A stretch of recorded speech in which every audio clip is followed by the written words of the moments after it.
Hello, everyone. I wanted to thank everyone for coming today and watching the recording of this video for Finance Academy.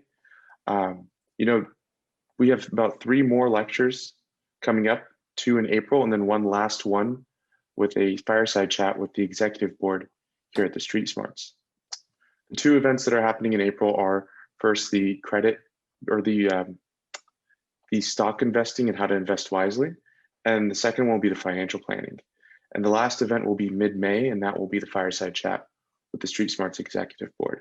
I wanted to give a very warm welcome to Jermaine Carter today. Very experienced in wealth management. Don't want to take any of his thunder. I want to let him go ahead and introduce himself. And with that, it's the final handoff to you, Jermaine. So go ahead. Thank you. Thank you guys for having me. I really appreciate it. This is getting more fun every time I get to talk to you guys. And as always, I'm really impressed. And it's always really fun for me to be here. I won't talk as much as I did last time and keep you guys as long as I did, but let's have some fun today. This can be as interactive as you guys want it to be. So if something pops up, just ask a question, just unmute yourself, ask anything you want. I really want this to be valuable. Hopefully when we're any type of speaking, I guess you want it to be really valuable for the audience. So we can pause a lot. I'm going to give you guys kind of a brief introduction into kind of myself and then what wealth management actually is. There's big conversation always in our business around, is it even valuable? So we'll talk about that a little bit. That's a conversation I have with clients often. And then I'll kind of show you guys a process. We'll play a little bit of a game and we will kind of just go from there. So my name is Jermaine Carter. I've been in the business now about 12 years. I've worked at a few different firms. Recently just launched my own firm, Applied Wealth Management, Financial and Insurance Services, really focusing in on integrated wealth management. And we walk clients all the way from health insurance through high-level estate planning. We do it in a team fashion most of the time. So I work with several other individuals and CPAs and coordinate plans with different tax attorneys as well. My formal training, which is funny, my bachelor's degree was actually in biology. I was initially planning to go to med school, decided not to go to med school, which is probably, if you never shut up, it's probably a good thing. I love to talk, so I figured I picked the right industry. I have a charter and certified family business specialist. I also recently finished my Master of Science in Financial Services. And that was really with the goal of using broad economic theory in an applied fashion with our clients. One thing I can tell you guys about me and wealth management, I really love it. It's really fun. I get to talk to people, make a big difference in a lot of lives. Just in, I think, a little over the short decade that I've done this, been able to provide a lot of value, help families retire, been able to protect some families' income via claims on disability insurance and life insurance policies, and also have set people, up with financial plans, which exploded over the past 10 years, which have nothing to do with me. But we'll talk about that in a second and why that's important. And what you guys are seeing on the screen, and just give me a thumbs up to make sure you can see it. When we start talking about wealth management, there's really a lot of confusion, I think, in our industry. In fact, the way I describe it with a lot of clients a lot of the time is really just, it's going to be an organization of some type of insurance or investment strategy across certain types of accounts, right? And what we typically want to do, especially when we're introducing what wealth management is to a group, is really start to define it. So I'm going to pull up something from Investopedia just really quick so we can really get a snapshot of what a wealth manager is. My title is a wealth management advisor, as I mentioned before. And as you can see on the screen, wealth management is going to be more than just investment advice. Commonplace in our business, most people think the only value that you can get from speaking to someone like myself is really going to be around investing in capital markets. And with all the research that's coming out, that's a little bit, it couldn't be further from the truth, right? So wealth management is just more than investment advice. You're seeing on the screen here, it says high net worth individuals, and I pulled that up because that's not necessarily true, right? Taking an integrated, a coordinated approach that addresses kind of your insurance needs from health insurance all the way through estate planning doesn't mean that you need to be an ultra wealthy individual. It just really means you need to have the right relationship with your advisor and take really a holistic approach. And you're seeing that on the screen. So I think first getting into wealth management, or you'll hear a lot of people talk about finance in general. Again, today we're going to talk about wealth management. There's other terms. Financial advising is a term you'll hear often. And one of the things I think we need to do a better job of in our industry is really defining exactly kind of what that experience is going to look like for your clients once you're in the business, and defining what we actually do. So we're going to easily say it today as I help people organize their insurance or investments in a fashion that makes sense for them over their lifetime, right? Really taking into advantage, their whole entire life cycle. What were you going to, a question for you? No, I'm just curious. Is the screen that you're showing the Amazon screen, or is there another one that you were? Is it not jumping? I'm on Investopedia right now. No, we're seeing a PDF from about Amazon. Amazon. So you're seeing that was for a little bit later. I know. We're gonna play a game. Let me make sure. Let me stop that share, and I'll share this screen. So this is kind of I'll give you guys a few resources. There we go. This is from Investopedia. The reason I typed in what is wealth management on Investopedia is just for a resource for you guys, so you guys don't have to just take my word for it. As often as possible, even when speaking with clients, I want to give as much broad information as possible and become a really valuable resource. So a lot of the questions you guys have that come up, after this talk, and if you're ever curious about something, go to Investopedia, type it in, and you can find out, the differences between different subject matter in our business. But again, just to repeat, because you guys didn't see the screen, a brief understanding of what wealth management is. It's going to be really a holistic approach around organizing investments and insurance strategy over a client's life. And to do that, I think if we can turn it as much into an application and get away from it being a practice as it exists all the time, I think clients can find a lot of value there. And what I mean by that is using kind of proven economic theory with clients. So make sure you guys check out Investopedia and use it as a resource to improve your understanding. I'll get into kind of a little bit of our specific process and our specific philosophy in just a second. We use with clients. Any questions at all? Ryan, Michael, anything? Just let me know. I'm going to follow you guys. I want you guys to be able to follow me. So you shouldn't see anything now, right? Yeah. I'll let you know, buddy. All right. So I'm going to show you now is, if we're talking about taking an integrated approach to wealth management, we have to really start looking at what that really is. And for us, it's really structuring everything around a balance sheet. So what you're seeing on the screen now, and I think this is kind of a way for our way for clients to actually keep score and kind of really be organized. So in our introduction to wealth management, it's really going to be the coordination of the things you see on the screen. And what you're seeing up top, we kind of break everything down into 4 domains, right? And this is not a real client you're seeing on the screen. This is just a quickly generated computer fake client. So it very closely matches up to one of my clients that's actually using this system. But what we're doing in our wealth management philosophy is really breaking things down into 4 domains and 4 quick steps, and we'll kind of review what those things are. But we first want to address the protection, right? And protection, again, means insurance. We talked about organizing insurance and investments. And the reason we start there with our clients is because you can't plan without income. And if your assets are unprotected and you grow them and they can be clawed away, it really doesn't make sense to begin a plan like that, right? So if we're going to start building bulletproof plans and have I think, a successful wealth management experience over a long period of time. We want a way for our clients to keep score, and then we want them also to be able to understand what we're actually doing, right?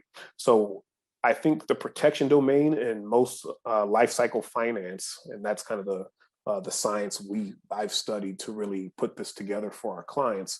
Everything's really going to begin in that protection domain. We would then move on to cash flow, right? Obviously, we use cash flow to build, the assets, which you're seeing in blue, and we have a lot of protection and accumulation strategies built around cash flow. The next domain we would kind of venture into is, once we understand our protection, once you understand kind of what's happening with your cash flow, you can then begin to build assets. And we want to, of course, do that in a tax efficient fashion. But we have to get an idea of kind of what you want to build, what's available to build. And this kind of helps our clients really organize things in a simple fashion that they can understand. And we start really trying to avoid this fourth domain, which are going to be liabilities, which all of you guys are going to start running into with your first venture into higher education. A lot of you guys with student loans and those kind of things, right? So this is a really valuable tool. I'll make it a little bigger. Our clients really love this tool. There's a lot of things we can find on a balance sheet that is interactive, that can kind of, I think, provide initial value to clients really fast. And what they really want to know when engaging with us is what we're doing to improve or increase their net worth, right? So the decisions we're making for clients should be increasing their bottom line, right? Sorry, that jumped ahead a little bit. So what we want is, one, to have the understanding. We then want a system where clients can, I think, keep score and get a really deep understanding of what wealth management actually is, provide lots of value. And then they're going to want to know what process we use that's systematized, something that can be scalable, something that can be repeated over a long period of time. And we'll discuss that in just a second. After clients are, kind of, I think, in the place of kind of minimal understanding, having these conversations, like, I get a lot of head shaking, like you guys I'm seeing on the screen right now, and then I'll start asking specific questions, and it really lets me know some of this stuff is really abstract, and some of these things aren't tangible, and they're really hard to understand. And when you're in a situation like that, there's one thing we need to discuss before moving on, and we start really engaging our clients in their wealth management discussions. The first thing is kind of, is it even worth it, or is it even valuable? Question. Yes, question. As a successful wealth manager, is there a certain income level that it makes sense to see a wealth manager like yourself? Well, here's what happens. I think for me now, my clients make a lot more money than when I started in year one. Right? That's a good thing. What happens is there's a lot of different experiences. And at my firm in particular, with the group, part of my role is developing young advisors. We kind of pushed work down as far as it needs to go in terms of expertise, right? So if you need a heart surgeon, then a lot of times I'm involved. If you have a business and there's multiple entities and different retirement plans and kids, and there's generational wealth that needs to be, thought about, I'm involved. But let's say you just graduate from school, and you have a couple $100 and you want to get real advice and put yourself on a path to success. There's going to be someone at your experience level in your near vicinity that you can meet with, discuss these things with, and most importantly, develop a long-term relationship, and then start to really become successful over a long period of time. So part of the problem with that question you asked is, I don't spend a lot of time anymore working with, I think, people who are from where I'm from. right? And I think kind of that's maybe a little bit of what you're getting at there, Michael. Well, yeah, a little bit, Jermaine, but also, I mean, I know a lot of folks that, oh, I don't do that. And I'm just like thinking that, I know that they probably are not the ideal client for you right now, but for people that are really um, just understanding, I wish at these young folks' age that I had someone explain this to me and put me on a pathway. So probably it would be and I know a lot of local folks that would probably work with people like me. Here's what I'm going to do, because to answer that question, I'm going to jump to something really quick, because I want you to see part of this presentation, which I'm not going to give you the whole thing, but part of this presentation I've done it with NFL players. I've done it with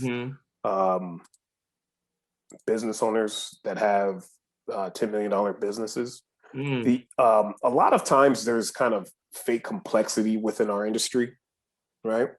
And it's because it's trying to provide maybe some value that really isn't there. But it's really this simple. So when answering that question, we can really look at kind of what we actually tell our clients to do, right? We want our clients to be organized, right? We want them to be financially organized. We want them to know how to prioritize some of the things that are going on in their life, in their financial life, as well as, kind of in life in general, right? That can affect your, your financial planning or your wealth management. The biggest mistake we see in our business is you saw the Amazon that kind of popped up on the screen when I was looking. Everyone wants to talk about some assumed rate of return that you're going to get, right? And we know, because we're all Americans, there's some 10% return that we're all entitled to.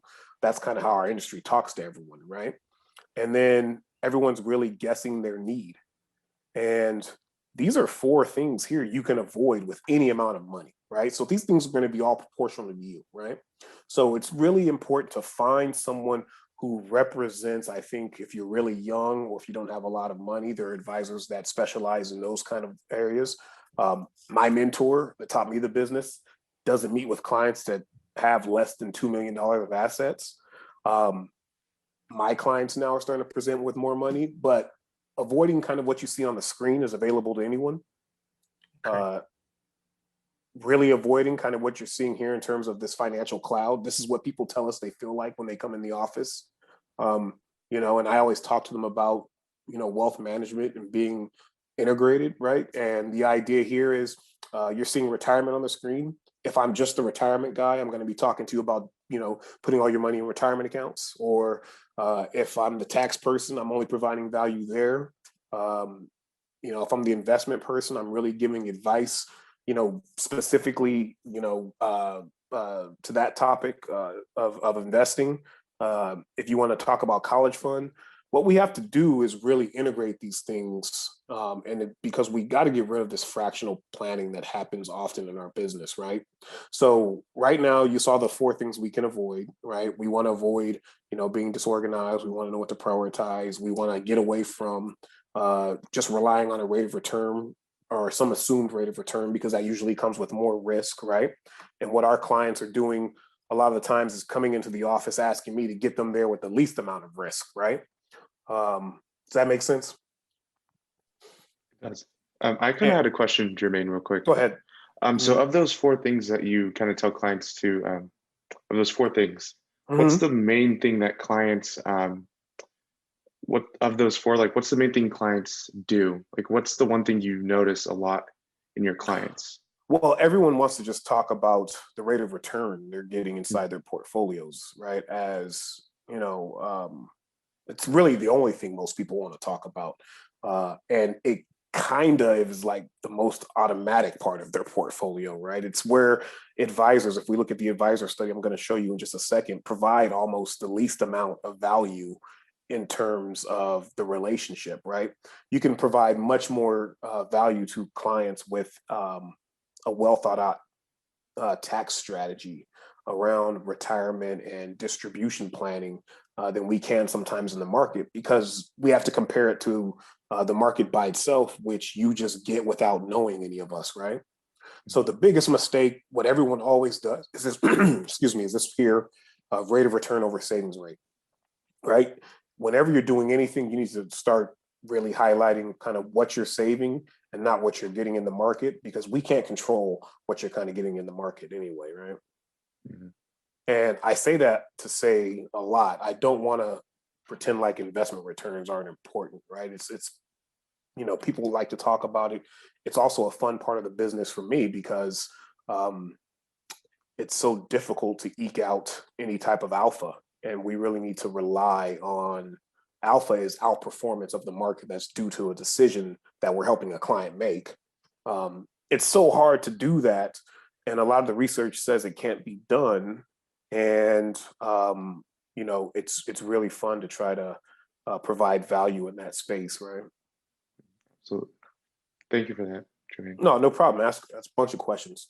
And then we got this financial cloud. Everyone comes in and we talk about what wealth management is, what a financial advisor is. No one knows, but what they should be doing is coordinating all these different things for their clients, right? So when we're meeting with clients, you saw on that balance sheet that I showed you guys, what we're talking to them about is their taxes, loans, how much insurance they need, the best way to pay off their student debt, how to plan for college.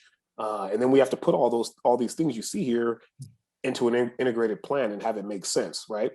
The big thing is, and this happened last year, is the financial advice you get, or that I give as a wealth management advisor, should be able to last through any type of market environment, right? So last year ended up being my best year in business, simply because most of the advice being given isn't going to withstand those type of market environments, right? Everyone's really good when the market's giving 20% returns, right?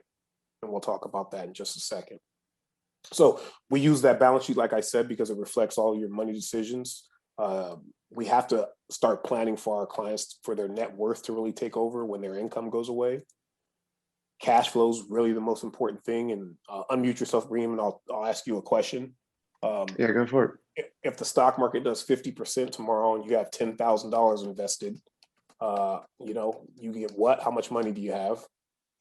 Total 15,000. Right. And let's say you're at work, you make $100,000 and you lose your job and you have no income replacement. How important is that 50% return? Oh, it's pretty crucial to me. It's important to me, at least. Okay. So yeah, I was hoping you say that, right? Mm-hmm. So now you have a $100,000 job, you have $15,000, you get in a car accident, you can't go to work, you make $100,000 a year. Now, how important is that $15,000? Oh, what is it? It's way more important. How important is it? Oh, it's I'd say it's very important, because like I'm not having really any cash flow coming in if I'm getting in an accident. Mm-hmm. And so I'd really want to hold on to that or grow it. Mm-hmm. Now, the idea is there a better way to do that? I'd say, the first thing that jumps to my head is investing in the market. I'm not sure if that's the correct way to do it, but of course not, because that's what all everyone wants to do. Better see if Michael gets it. No, I mean, wouldn't you go with the duck and get Affleck guy? Absolutely. So there you go. I gave you a hint earlier, protection, right? And I set everyone up like that because no one wants to talk about the important things. Of course they don't. In a client's life, right? And you don't think it'll happen to you. No, what's crucial about this is we start going down here. They do all these studies. So this was my professor, Wade Fowl. He's someone I rely on heavily. I read everything he writes. He's an authority here. And this was a piece talking about, I'm going to find it and I'll minimize it so you guys can see it on the screen. What is the real value of financial advice? Well, if you ask Vanguard, the biggest do-it-yourself firm, they said, if we put together a coordinated plan for you that really includes asset allocation, right? It's going to be looking at some tax advantaged investing options, focusing on real returns, You're going to see strategic allocation, rebalancing, behavioral coaching. Those are the ways in which we're providing value to clients. It's not saying anything about investment returns by themselves. In fact, if we look down here, investment returns by themselves are only going to add up to 1%. And if I do a good job giving my clients a financial plan that can survive any type of market environment, any type of life event that we can plan for, I can add about 3% of performance a year, right? With the most value coming from growing wealth in a tax efficient fashion, right? So this is what financial planning is. And for some reason, I want you to understand how good marketing is, that you're already ready to invest. But you do know that when you watch TV, every commercial is a Charles Schwab commercial, a bank commercial, an insurance commercial, or some food you shouldn't be eating. And this is how important marketing is in our business. And this is where it becomes crucial to have such a deep relationship with your client, where you're giving clear, uncommon information that's really going to add value to their balance sheet over time. Because what we typically see is I'll meet someone, and this happens all the time. Someone will come in my office with a couple $1 million who makes $400,000 a year, and they want to retire with $400,000 a year, right? And they don't have enough money, right? Because $2 million can't generate $400,000 a year safely. Two, they haven't addressed any of their risk management concerns, which means they're just kind of wide open to anything. They haven't addressed their longevity concerns, really interest rate concerns. You lose money 5 years before retirement. We call it sequence of return risk. Losing money 5 years before retirement, 5 years after retirement will really put a damper on kind of what you're spending. So what we do, and why I wanted to talk to you guys, is I start helping my clients define what wealth management actually is, right? Before we start planning, before we agree to move on to different steps, they have to agree on what wealth management is. Because if you start saving money with me, like in the example we just used, right? You start saving money with me, and then you get sick or you get injured, and I've put you in a place where you have $20,000 saved up in a couple years and no, income protection, and you make a lot of money. Usually your investment portfolio early on, especially, is not enough to carry you throughout a lot of life events, right? So we want to have that adequate protection, right? Okay. So you guys can see the screen right here. Did it click over to the right one I was showing? Right now, there's nothing shared. It was this that I go. showed you guys. You guys were able to see this, right? We're able to see it right now, yeah. So you're highlighting the overall net impact part? Overall net impact of good financial advice, right? Yep. So Vanguard says 3%. And then Morningstar, one of the most famous research firms, they did a gamma study. They have their ideas around what wealth management is. And the idea is, and what Dr. Fowl did was start saying, well, a good wealth management program should be able to do a few different things, right? So you want to talk about investments, as everyone else does, but I want to talk about how we can create a dynamic withdrawal strategy that will add 9.9% more income, to your balance sheet, right? Remember, the decisions I make have to add value to your balance sheet, right? We help you organize your investments, including real estate and business holdings. That's going to be about 6.4%. Tax efficiency can add about 3.2%. Liability and optimization. And then what they're starting to find out in life cycle finance is it's impossible to have the most efficient retirement possible without having guaranteed income, right? And there's a cuss word in our industry, and it's usually an annuity, right? You guys, you'll start to hear it year by year. I haven't even, I shouldn't even say this now, but I haven't sold one of these in 8 years because of interest rates. The benefits weren't where I liked for clients. And then my clients lucked out because the market's been going straight up, right? Which they actually think has something to do with me and it doesn't. We just Hey, put if you're them in, given the credit, take it, you know? we put them in quantitative strategies to capture excess return, right? So let me hop back here. So once we start, now this is all an exercise I do with the client in about 30 minutes in our initial meeting, because we have to really get away from the marketing scheme that is finance and really start getting into how can we do something scalable, repeatable, that can put some dollars on someone's balance sheet, right? And when I say investment management isn't the most important part of financial planning or wealth management, I think the assumption is that that means we're not getting some pretty good returns. And I'm going to show you the equity returns in our portfolio last year in a minute, just so we can dispel that. But what we have to do before we even get there is, how do we get from today to your future with all these things going on in a fashion where you're always going to be successful, right? So March of last year, I was busy. I think I opened up, I don't know, I think I opened up a new account every day of March, right after COVID, into April, because people realized, one, they were taking too much risk.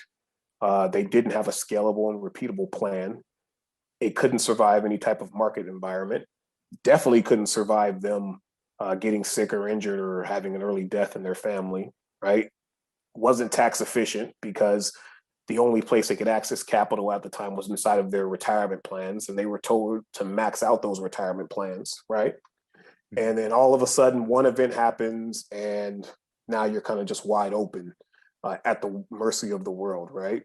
And, you know, some people got COVID or having lasting symptoms and had no income protection, right?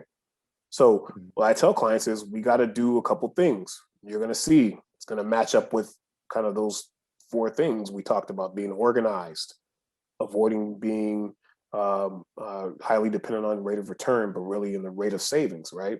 So let's go through that really quickly. We want to protect your todays. We want to become world-class saver, right? Now, there's different ways to save, right? Some of my business owners that make a ton of money save a lot in 1 year, right? Some of my NFL clients, right? They make $5 million. We're trying to save about $2 million of that in a single year. But for the average person, what we're trying to get them to is about 20%, right, of their annual income, right, of their gross annual income. And that way, we're not relying simply on the rate of return we're getting in the market. We want to have some life event funds. And what we mean by life event funds is we have to structure your wealth in a way that you can access it in an efficient fashion if you need to, right? So this is really liquidity planning here. How are we going to organize or structure your balance sheet so that the only place you have money is not just your retirement account? Does that make sense? It does. And so would life events be more same thing as, like, say, not same thing, but along lines of emergency funding? It's emergency funds, right? And you see how we always default to like the negative part? Like it has to be, you know, I get sick, I get injured or something like that. What about we structure your wealth so you don't have to borrow for your 401k to buy your first house, right? Or what about, you know, a good life event, you're getting married? Or I was going to say marriage. Or even or better you're life paying event. for your, I guess you're paying for your daughter's wedding. Right. I only have a son. or a life event. You see, I'm in a golf shirt. You guys caught me in a golf day, right? I had to come back to the house quickly. Buying a Tesla, right? When we're talking to our clients about wealth management and financial planning, it's around creating what you want and these infinite amount of possibilities that exist for you to get done what you're going to get done. Because most people are going to work, at least the people we engage with, right? They just need a process to really capture all these things as they happen, right? But this is one of the, I'll pause here for a second. This is a big mistake because what most people do, most of the mistake I see in planning is made here because what most people do is they start to pay off their debt, right? Before they start to address any of these things. And this happens with a lot of the physicians I work with before they engage with a financial professional. You know, my average physician out of medical school has about $250,000 to $350,000. I got many more with, you know, a lot more debt than that. But what they try to do is they try to pay off all their debt first, right? Before they start addressing some of these other needs. And then the most important part of these 4 steps is what? And I got to talk to somebody. We got to put it on the screen, because the most important thing about wealth management and financial planning is time, right? Because time is where you get your returns. Time and longevity also multiplies all the other risks that you're facing, right? So we can't to me, this kind of just made sense, right? We see a lot of people in our business, they kind of put this step 1 or step 4 way over here, right? And think about if I did that with the physicians I work with. What's happening is I start prioritizing their debt. I'm paying off $250. Let's say it takes 10 years, right? Now we're losing, 10 years of compounding on some of their savings, right? I was thinking that. Yeah. Right? And this is Jermaine, counterintuitive to a lot of people. What were you gonna say? Help them pay for, let's say that they're in a practice and they are needing to purchase equipment. Just that stuff's expensive. Is that done on their personal balance sheet, or would that be something on their business? And then would you help them on the business side to put those plans together? Absolutely. So I'm always involved on the business side, because I think the most popular way to purchase equipment is going to be through these different physician loans, right? So I'm doing it for 4 physicians now, right? They'll say, hey, I've had this practice for 5 years. I want to borrow $1 million. We're going to expand from San Francisco over into the East Bay or something like that. And the bank will give them some of the requirements, and what they require them to have to get that loan is usually disability insurance, right? And then also life insurance, because if you die, the bank doesn't want to lose the money, right? So this is something we quite often do. And then if you're a business owner, that balance sheet is really going to represent what's happening inside of your business. Yeah, absolutely. That makes sense. Yes, thank you. Got a question, Jermaine. Do you have any lawyers in your that you're advising? No, because the debt really spoke. Because I think a lot of lawyers do graduate with a lot of debt, and that's something that a lot of people think instantly jump like, oh, you want to get out of debt first. Right. But I like the way that you laid that out in step 4, because you don't want to lose 10 years of investment. And like you said, it compounds. So that part really spoke to me. It was the important thing I wanted to lay out to you. Well, I'm sure, I do know a lot of lawyers who can, they got enough money in a year just to pay off. One of my friends is one of the lawyers at personal injury attorney, and he just won like $2 million. So I think he can just pay off his student loans now. He'll eventually probably go broke because he makes all his own financial decisions, which I told him was hey, look, it's your money. There's no wrong way to invest. You don't have to agree with, there's lots of good ideas. I'm not the only person with good ideas, right? When you approach the market, it is a market. And the reason I say there's no wrong way to invest, because there's winners and there's losers on each side of the market. And that's a natural occurrence of the market. You're going to be one of them, and it's natural. So I figure, hey, there's not, I guess, a wrong way to do it as long as you're comfortable with the outcome, right? Unfortunately for me, and I was joking with a client yesterday, a new client, he transferred over $1 million. And since he transferred over his money, there's been nothing but losses inside the portfolio. And he called me and said, hey. So what we had to, but when I met him, he's 7 years old. He had 100% stock allocation. Right now, he talked me into about a 70-30 allocation. I'm sorry, a 60-40 allocation, where I kept most of his money in 60% equities and 40% kind of some fixed income things. But what all he wanted to talk about was, I was pointing at these 4 steps. He only wanted to talk about, his money invested in the market and how I could provide some value there. Right. So here's what's happening. I'll open up something really quick. I forgot to open it up. When you're working with a wealth management advisor like myself, you have to, especially in kind of my structure, there's one thing to remember. My clients pay me, my firm does not. Every dollar I've made in the last 12 years has come out of my client's pocket, right? Interesting. Yeah. So if I'm working for someone, right, I'm hired help, I'm an employee, and I take that approach with my client, right? No one at any of the investment companies, Tesla, Apple, Shopify, Mercado Libre, some of these companies that have helped my clients amass a lot of wealth. And no one's ever reached out to me and said, hey, thank you for owning our stock. We take that very seriously. So when we start talking about life cycle finance, people want to talk about investing because they're really thinking short term, right? And I'm thinking long term. And what we're thinking is really, for most of our clients, they're going to have about 50 or more years experience investing, right?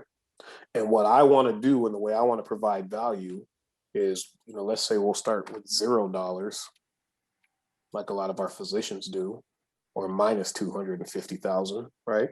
And we'll start getting them to save $20,000 a year.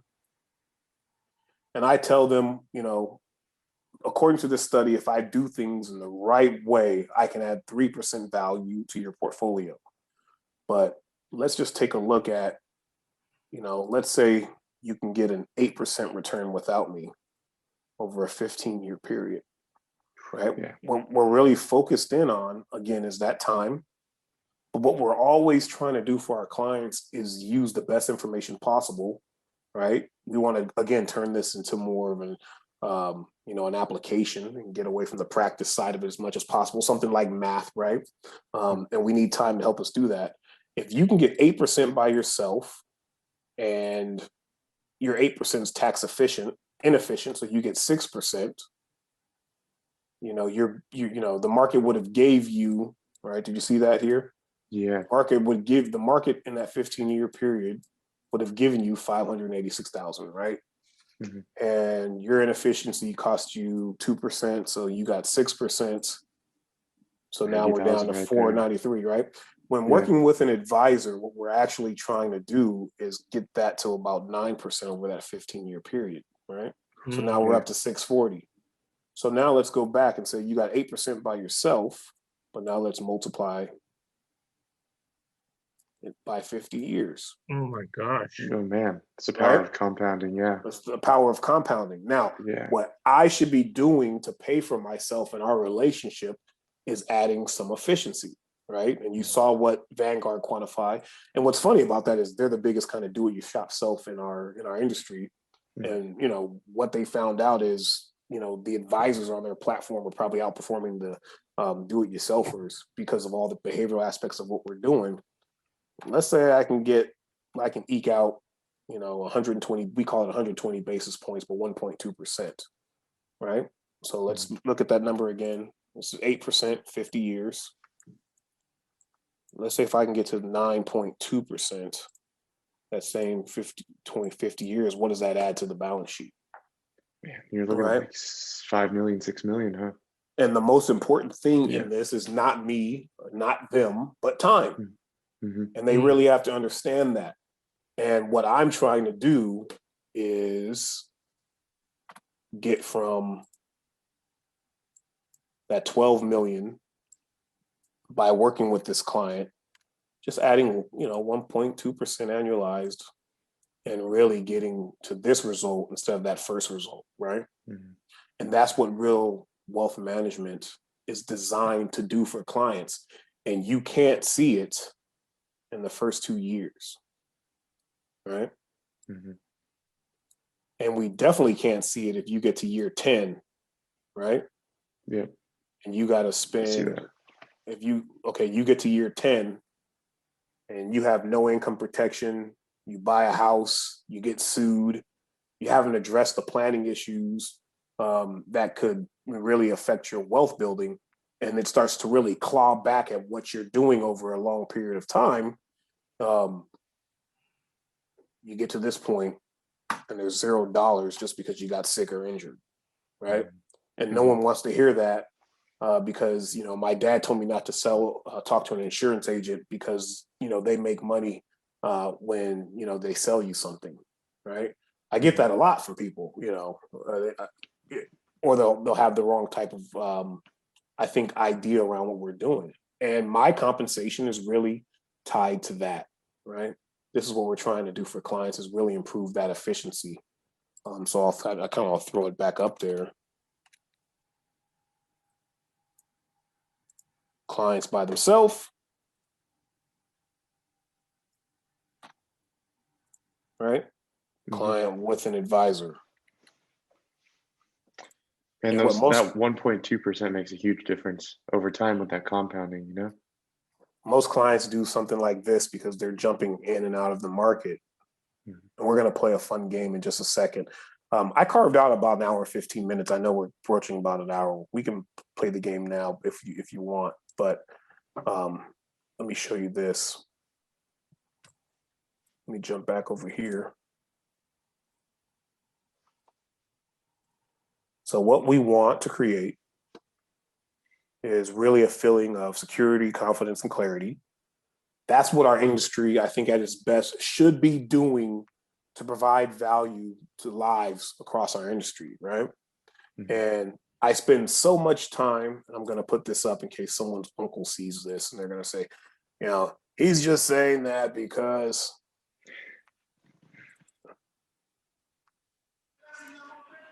let's see, I'll put this up. Is that what I want to show you? No, I'll show you an easier one. We structure the balance sheet. Make sure, nope, that's not it. Sorry, it was open and I just closed it on accident.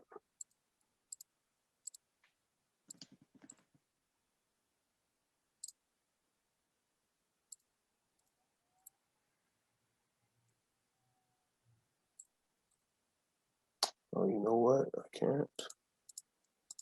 That was nice. I just I just saved it and overrode something. No worries. That was really cool. All right. So we structured the balance sheet in a fashion to really capture, and this is one of the equity managers I work with clients. So now some of the doctors I've been working with for 10 years, right? Saved up money, and let's say one of them had, $200,000 invested last year.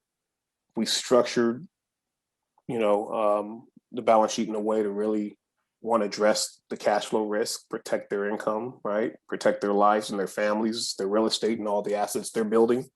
And then we structured them. We use a quantitative investment strategy. And then what started happening, in the last few years, is these returns just started kind of showing up, right? Because I can't control the market. We use a global equity quantitative portfolio. And let's say, client had 200,000 last year. We had clients with $200,000 that are from Richmond like me, that grew up in, with no money at all. And all of a sudden on a $200,000, portfolio, they were making $80,000 in 1 year.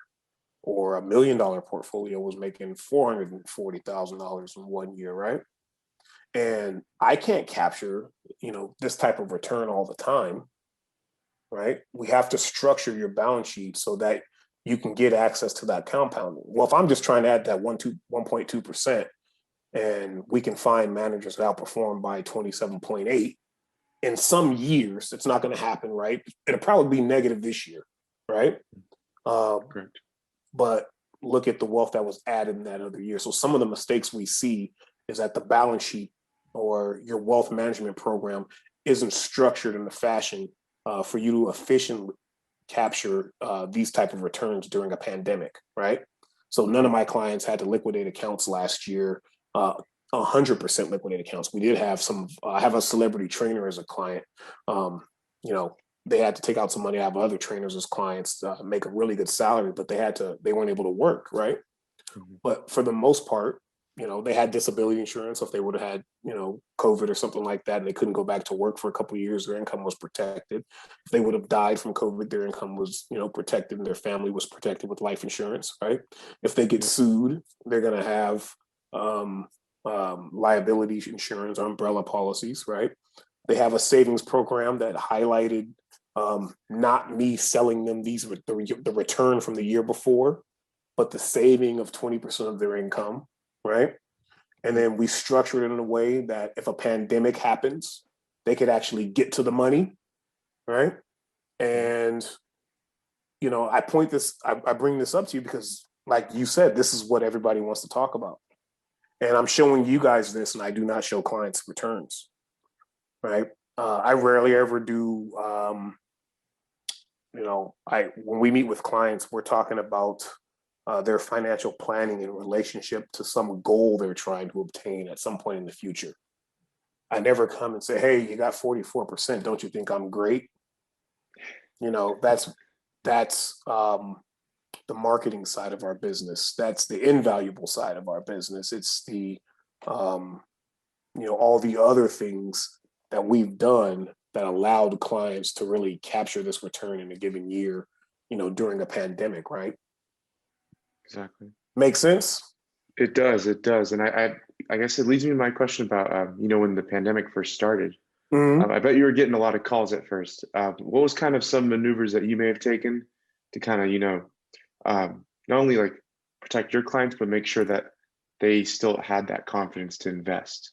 I know you might not be able to say a lot, but anything that you can touch on. This is what we did. Yeah. Your income's protected, so don't worry. We've been highlighting your savings, so you're not going to be able to work for the next 8 months, but we've structured your balance sheet in a way that it's liquid, planning for some unknown event to occur. So you're not going to have to move out of your house. You're not going to have to sell your car, right? You can't start training someone virtually, which they started doing, right? Take on a little bit more debt as long as it's not erasing your investment returns. That's okay in this year because the pandemic's not going to last forever, right? Mm-hmm. And then the next, hopefully. And then the next client called in and they said, hey, you did this and you work with my friend and I want to talk to you about my investment portfolio. And I said, oh, wait, we got to do 4 things first. Well, the first thing we got to do is we got to get away from this being disorganized. We got to learn about these uncommon things that aren't talked about because they're not sexy. They're not going to put it on a commercial because it's going to make you not want to call anyone, right? Mm-hmm. We got to understand how to integrate all these different things. You have to understand how to keep score. And we use the balance sheet to keep score. And then we do these 4 steps. And then the next person called in, and guess what I did with them? Same thing. And the next person called in, and guess what I did with them? Mm-hmm. And then one of my clients, and I wish I could bring this up on the screen, got a 44% return. Puts me in a group text with her friend. Her friend calls me and says, hey, I want to get that return. How did you do that? And she jumps on the phone, right? And we have our meeting, and you know what I did? So then she calls her friend back and says, I don't want to talk to him. Oh, man. I just want him to invest my money. And I get that. Does that make sense? It does. And it's very uncomfortable to kind of confront a lot. It's like, accounting for almost everything. And like you said, it's not that sexy part of the industry. It's like you have to sit down and really have that talk. Absolutely. Right. Yeah. And if we're going to talk about, because what she wants me to do, one, I can't do. Right. So here's the little game I'm going to play with you. Because I see clients doing this all the time, and I really think it's funny. We're going to go back. Can we do 50? Can we do 45 years? All right. We're going to go back to 1973, and let's just say you invest in U.S. large stocks.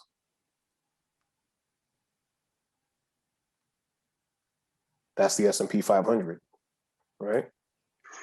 You start with 100,000, you get 8.4 million, right? But remember, I'm trying to add that 9.2%. You could do that and not know me, right? Yeah. What she wanted me to do, I can't do, which is this. What she wants me to do, because she only wants to come in and talk about investments, is she wants me to pick the winning asset class every year. So if we start with $100,000 and we go back to 1973, what she wants me to do is turn $100,000 by picking the best asset class every single year. And she thinks, I'm going to be able to figure this out. And kind of what I told her is, if I could take $100,000, pick the winning asset class every single year in 45 years, turn it into $28 billion, I wouldn't talk to you. And I definitely wouldn't tell you. I would just get more money and do it with my money, right? Mm-hmm. Mm-hmm.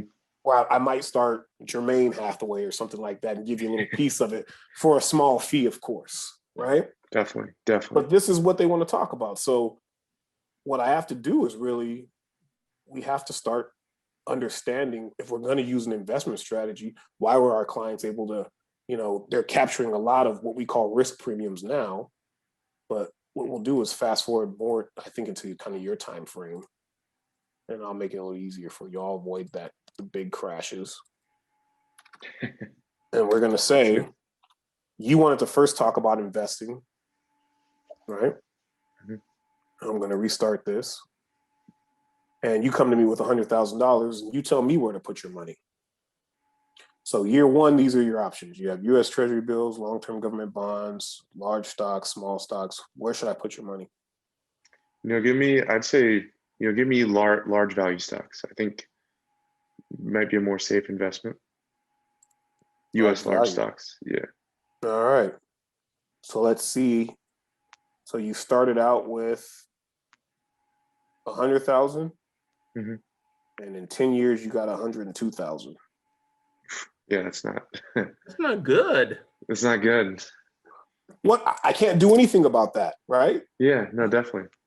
Oh, that's what you said before about the first couple of years. All right. No. Look. You put money, $100,000, right? And we're going to get to time, and you what I see all the time, U.S. large value. You pick an asset class, and you want me to jump in and not lose your money, right? So you started out with 100 grand, you only got to 102. Mm-hmm. So now pick another one. You get a second shot. Ooh. I'm gonna go with U.S. small stocks. Let's do that.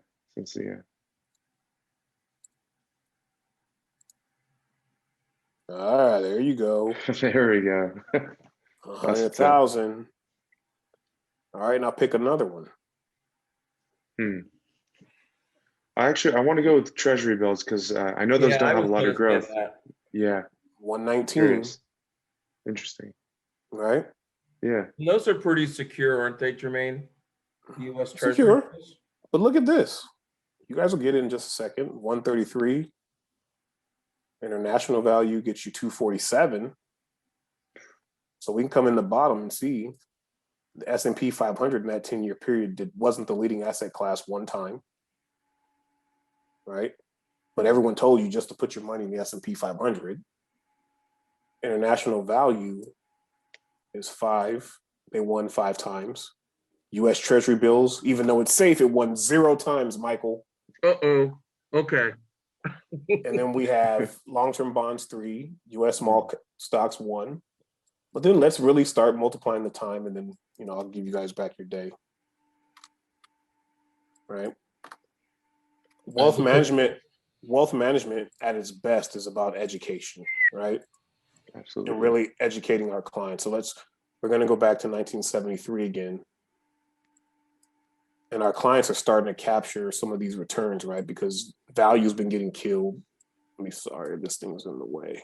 It's not letting me do that.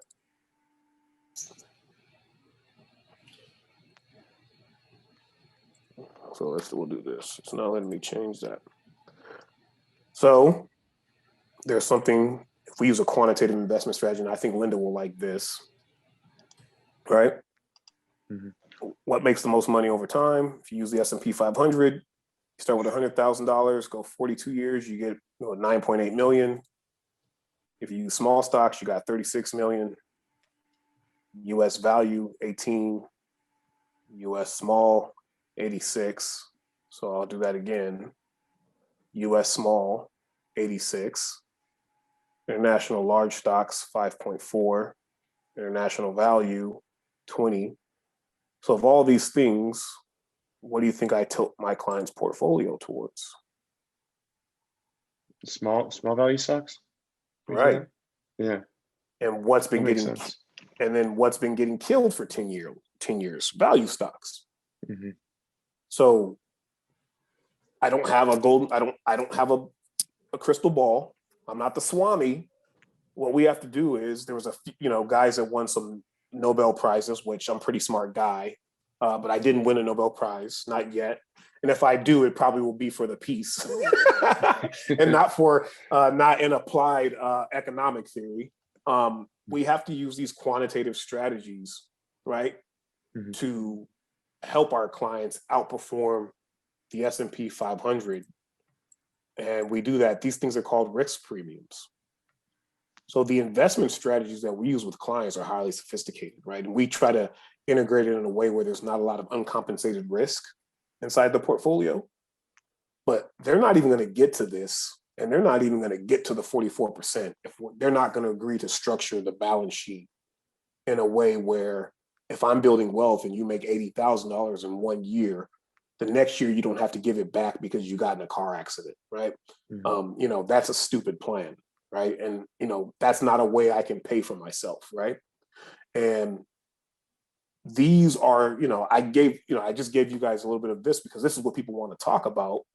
But the way we need to provide value in the wealth management industry really needs to be around these integrated plans that are taking into account everything that's happening in a client's life and not pretending like I can go through here and start to pick the best asset classes in an investment every year. Mm-hmm. Right.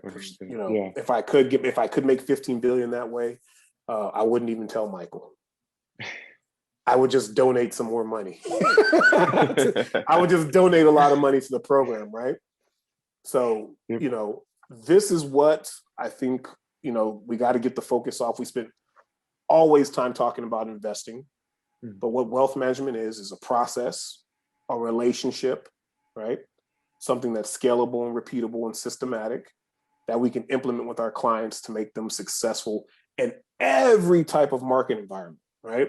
And in my business model, I don't get compensated from an organization before my client puts money into something. So I don't represent the client via like a bank or a wealth management institution. My clients sit with me, sit with people in our group, and they allow us to represent them to the market. And they pay us directly out of their wealth, a salary, and we treat the relationship with that level, I think, of understanding of where my compensation is coming from, right?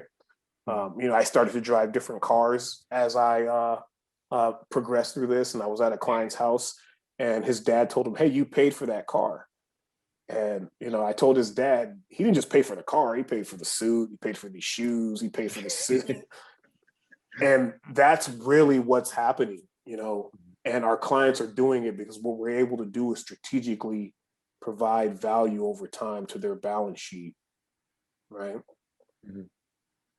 And help them redefine what wealth management is and get away from stupid green lines going across the screen in a commercial during the Final Four or something like that. Because what they should tell you before you put a single dollar in the market is you got to protect your income. Because if you have to claw away at that dollar, you're going to lose time, you're going to lose compounding, and you're going to lose opportunity to really make yourself successful, over your lifetime, right? Mm-hmm. So that's what wealth management is to me, right? Mm-hmm. And to our group. I'm sure there's some people that would disagree. I get to have a lot of fun sometimes because, a lot of, especially the professional athletes will ask me to take meetings with other financial advisors. And, I get to kind of sit in there and just wail on them. So that's really fun. But I'm not the only one with good ideas. I think I know a lot. And I estimate I know about 30% of what I need to know. right? So, wealth management is also, learning. It's a commitment to education. I always joke with Michael, I wasn't a great student. I was always really smart.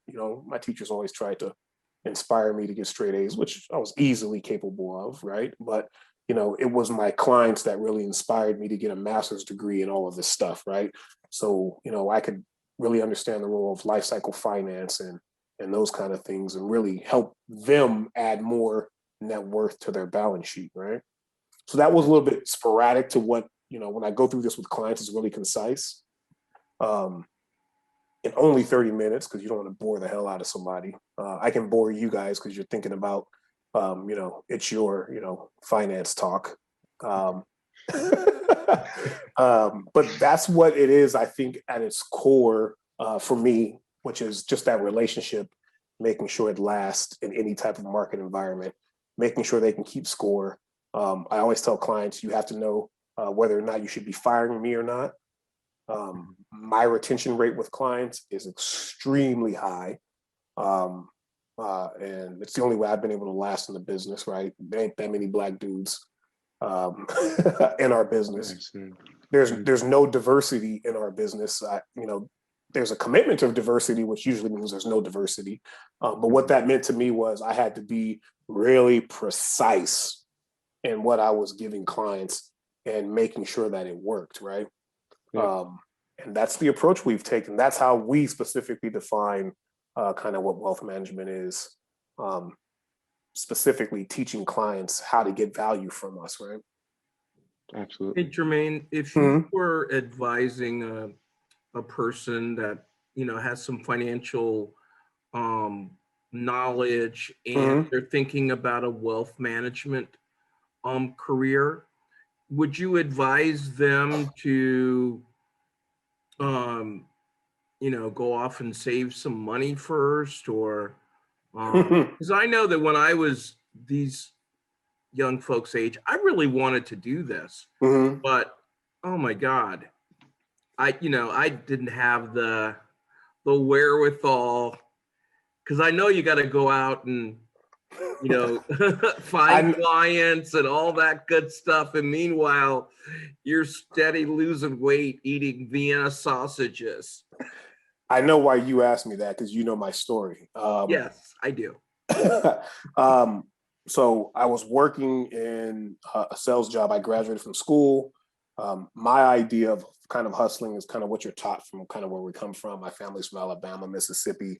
And, my idea of when I graduated from college of doing a great job was just to work 2 jobs, save up a bunch of money, and then buy a house. Well, I had 3 jobs because I was personal training. I was working in a sales organization. Then I was working at night sometimes at Kaiser, still thinking about maybe going to med school. And then, of course, 2008 happened, and I got laid off of 1 job on Friday. And, me having the temperament I had, I told them what they could do with the job.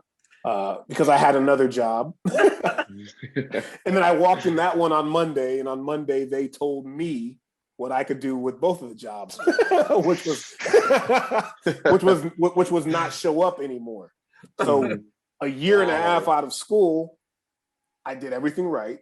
And I did everything right except when I was living at home and making a ton of money. I thought the roller coaster ride was never going to end. In fact, some of my friends were dropping out of school and going to work at Countrywide and in Thousand Oaks, and they were making $300,000-$400,000 a year just doing the loans. And this was a time of heavy prosperity. So, I didn't think a year and a half out of school I'd be completely broke, right? And I start interviewing with these companies, and sometimes it really frustrates me when I interview people and they're telling me the wrong answers. But Michael knows I had money in my 401k. I took all that money out. I bought 4 suits and a computer. The day I started in this career, I had $800 in the bank. And, I lied to them and told them I had $20,000 in the bank. And they asked me, I didn't know anybody with any money. And they asked, they have you do a Project 200. And what's frustrating to me about some of the kids I interview now is I knew what they were asking me when they were interviewing me, which is, who do you know with money And, because it's the only way you're going to be able to make it. And I wasn't concerned with all that. I was like, just get me in the door. So I lied and told him I had savings. I lied and told him I had 250 people to call. I had about 20, which were the nurses that I was working with at Kaiser, which my first 40 clients came from there. And, I started, I think, $800. That first month I made about 20 grand. And I was off and running. What I think this country is about in general, and then what it should be about at its best in general, is opportunity for someone to, make something out of nothing.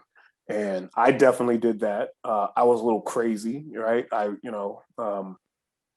wasn't going to take no for an answer.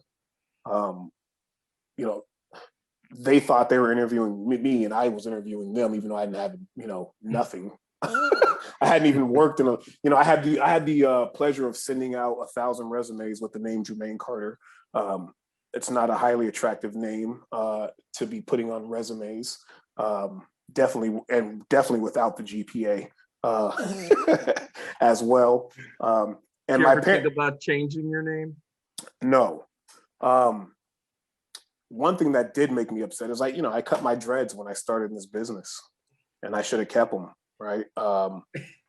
It didn't help me. It didn't help me avoid any of the stuff I experienced because my name is Jermaine, and because I'm from where I'm from, and because I'm a Black dude. It really didn't. I've showed up to someone's house in a $1,200 suit, a custom suit, 30 pounds lighter, by the way, looking very good in a very nice car. And they opened the door, saw me, closed the door, and walked away, right? Oh, so, I'm sorry about that. Why? Who cares? Yeah. Everyone has challenges. Mine are different than someone else's. When you guys are thinking about jumping into wealth management, it has to be, you have to get on your grind, and your story is important to someone, right? I have clients who, my clients, I do well with really nerdy people. I do well with really honest people. I do well with, you asked me about lawyers. I don't think I do particularly well with lawyers. I'm not about the show. All business is theater, right? Mm-hmm. So, Absolutely. I'm from where I'm from. So I kind of emphasize being honest and open and just telling it how it is. And my mentor was able to coach me into a little bit softer position around that. And he used to tell me all business is theater to a certain extent. As long as it doesn't compromise kind of my values, that I picked up from where I'm from. There is nothing you can offer me to do something to harm my clients. And if you gave me $10 billion, I guess I could steal all their money and give them each, 10 million. They would probably like that, right? So everyone has a price, but I really take it. I have someone's life savings, and I approach that with the same effort that I put into just getting into the business. And for me, I had to lie my way in, right? So if I don't know if that's a good thing to say, Michael, but maybe we ought to delete that. You know what? I don't want you to, because it's the truth, right? And